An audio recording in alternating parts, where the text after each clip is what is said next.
তো জমাট শিকল পূজার পাষাণ বেদি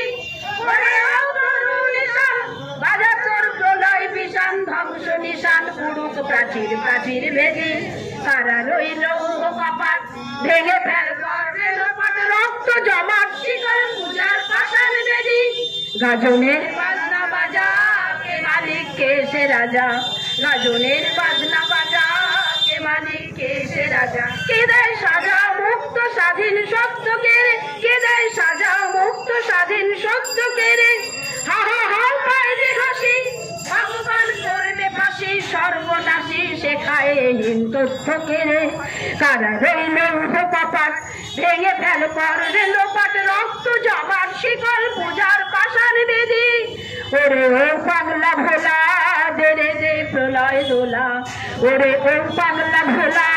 দেরে দে প্রলয় দোলা গারদ গুলা জোর সে ধরে হ্যাচকা টানে গারদ গুলা জোর সে ধরে হ্যাচকা টানে মার হাত হায় দাঁড়ি হাত কাঁধে নেই দুন্দুবি ডাক ডাক করে ডাক মৃত্যুকে ডাক জীবন পানে কারা রইল কপাট ভেঙে ফেল কর রেলোপাট রক্ত জমাট শিকল পূজার পাষাণ বেদি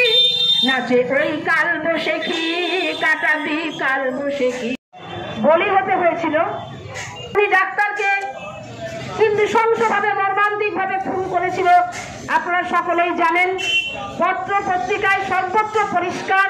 যে এই ডাক্তার অত্যন্ত চক্রান্ত ছিল। কিছুদিন আগে একজনে ছিলেন এই ডাক্তার, হঠাৎ ওই সন্দীপ ঘোষ যিনি প্রিন্সিপাল তিনি অস্বস্তিতে ছিলেন। এই প্রতিবাদী মেয়েটি লাগাতার ভাবে নানান অন্যায়ের প্রতিবাদ করেছে এবং আমরা জানি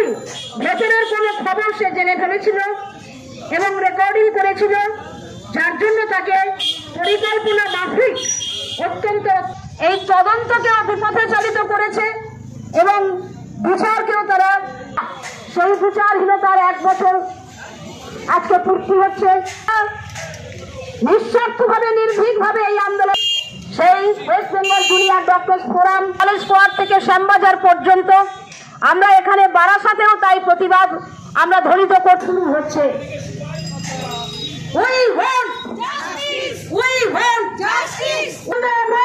বিচার করে দোষীদের বিচারহীনতার 1 বছর পূর্ণ হলো। আজকে সবাই প্রতিবাদে সামিল হন।